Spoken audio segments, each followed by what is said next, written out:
Hello किसान भाइयों, मैं हूं आपका मछली वाला भैया उन्मेष टहरिया फिशरीज ग्रेजुएट एंटरप्रेन्योर और आप देख रहे हैं ऑस्कर फिशरीज।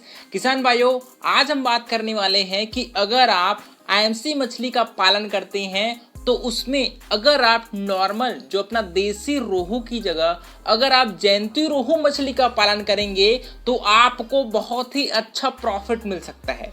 क्योंकि देखिए, अगर आप जेनेटिकली इम्प्रूव वर्जन वाला जो रोहू होता है जिसको हम लोग जयंती रोहू बोलते हैं, एक्चुअल में ये नॉर्मल देसी रोहू मछली के मुकाबले 17% ज़्यादा ग्रोथ करती है। साथ ही साथ दोस्तों, इसमें बीमारियों से लड़ने की जो क्षमता है वो नॉर्मल रोहू मछली के मुकाबले बहुत ही अधिक है। साथ ही साथ ये दिखने में भी बहुत ही सुंदर दिखती है। इसका जो पंख है आपको ऑरेंज कलर का, संतरा कलर का दिखाई देता होगा। बहुत ही प्यारी कलर की मछली है। इसी वजह से नॉर्मल जो रोहू मछली के मुकाबले इसका डिमांड ज्यादा बिकता है और प्राइस भी आपको ज्यादा मिलता है। तो आज के इस वीडियो में अपन बात करने वाले हैं दोस्तों, अगर आप जयंती रोहू मछली का पालन करना चाहते हैं तो सबसे साइंटिफिक तरीका कौन सा है जिसको सीफा भुवनेश्वर ने बताया है।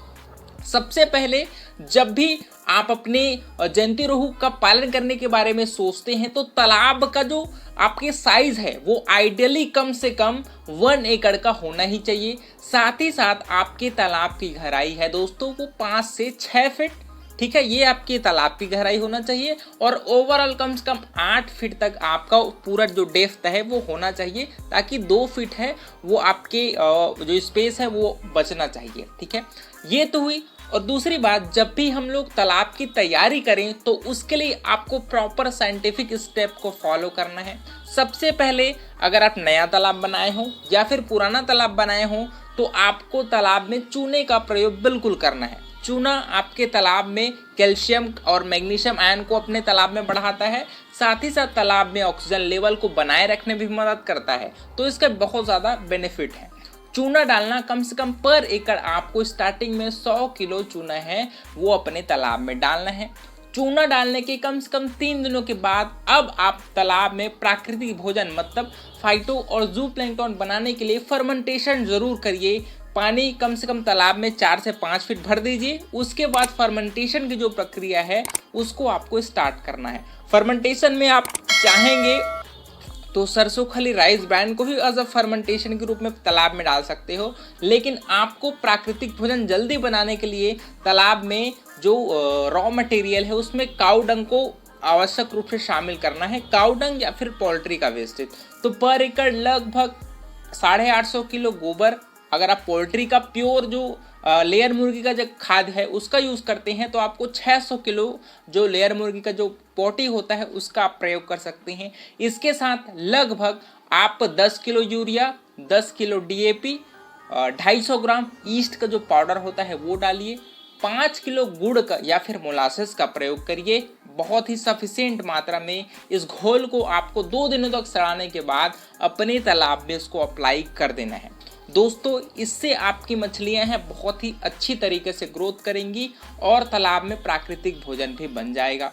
प्राकृतिक भोजन बनने के बाद सबसे बेहतरीन काम करना है, आप अपने तालाब में बच्चों को छोड़ना। यहाँ पर सबसे महत्वपूर्ण पॉइंट आता है कि आपको जयंती रोहू के कितने बच्चे अपने तालाब में छोड़ने हैं। साथ ही साथ इसको क्या हम लोग मोनोकल्चर में ही पालन कर सकते हैं कि दूसरों मछलियों के साथ ही इसको पालना चाहिए। आइडियली आपने देखा होगा कि आईएमसी मछली को हम लोग दूसरे मछलियों के साथ पॉलीकल्चर में पालन करते हैं। इसका मेन रीज़न ये है कि तालाब में अगर आप मल्टी लेयर वाले मछलियों को पालन करते हैं तो इससे तालाब कम क्षेत्र में ज़्यादा मछलियों का उत्पादन हो पाता है। साथ ही साथ मछलियों एक दूसरे से कॉम्पिटेबल भी होती हैं और इससे मछलियों को भोजन भी आसानी से मिल जाता है। उनमें कंपटीशन नहीं होता भोजन के लिए, है ना। तो मैं कोशिश करूँगा या फिर आप कोशिश करिए कि जयंती रोहू मछली को आप कतला, रोहू और ग्रास कार्प, चाहेंगे तो सिल्वर कार्प, इसके साथ आप जरूर इस मछली का पालन करिए। रोहू मछली को देखिए, आईएमसी मछली को जब हम लोग पालन करते हैं तो तो पर एकड़ लगभग 5000 फिंगरलिंग 3 इंची साइज के बच्चे अगर आप छोड़ते हो तो 5000 बच्चे छोड़िए।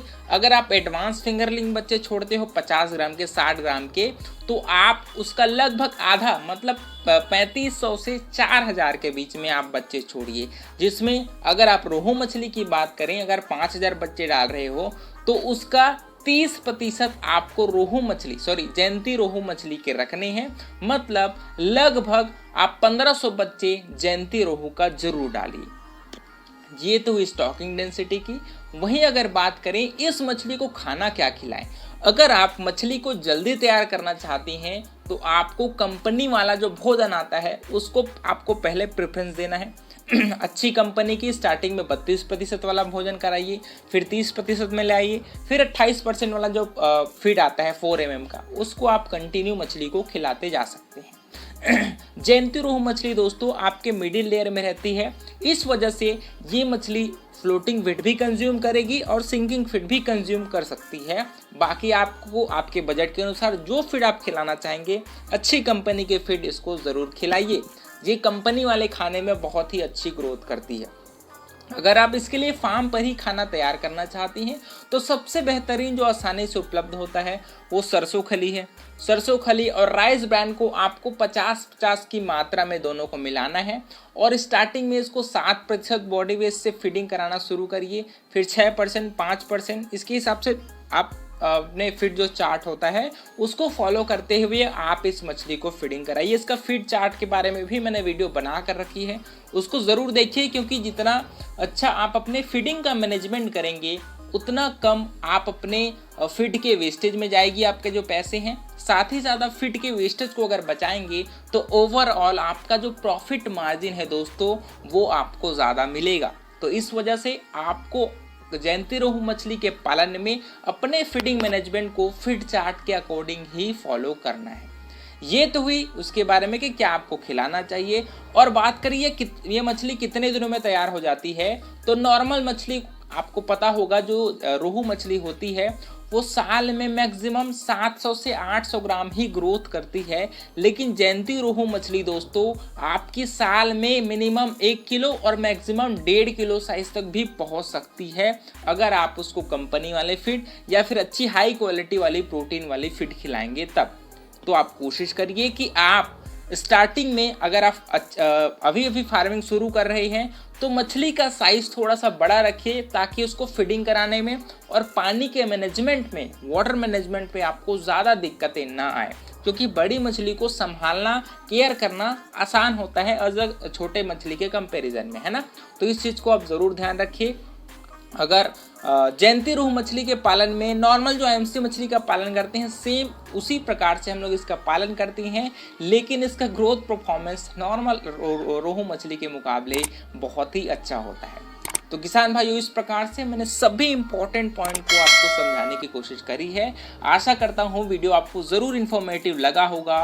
वीडियो पसंद आया होगा तो वीडियो को लाइक ज़रूर करिए। ऑस्कर फिशरीज पर नए हैं तो चैनल को सब्सक्राइब करना बिल्कुल मत भूलिएगा। मिलता है अगले वीडियो में किसान भाइयों, तब तक के लिए बड़ों का सम्मान करिए, छोटों को प्यार करिए, खुद का ढेर सारा ख्याल रखिए।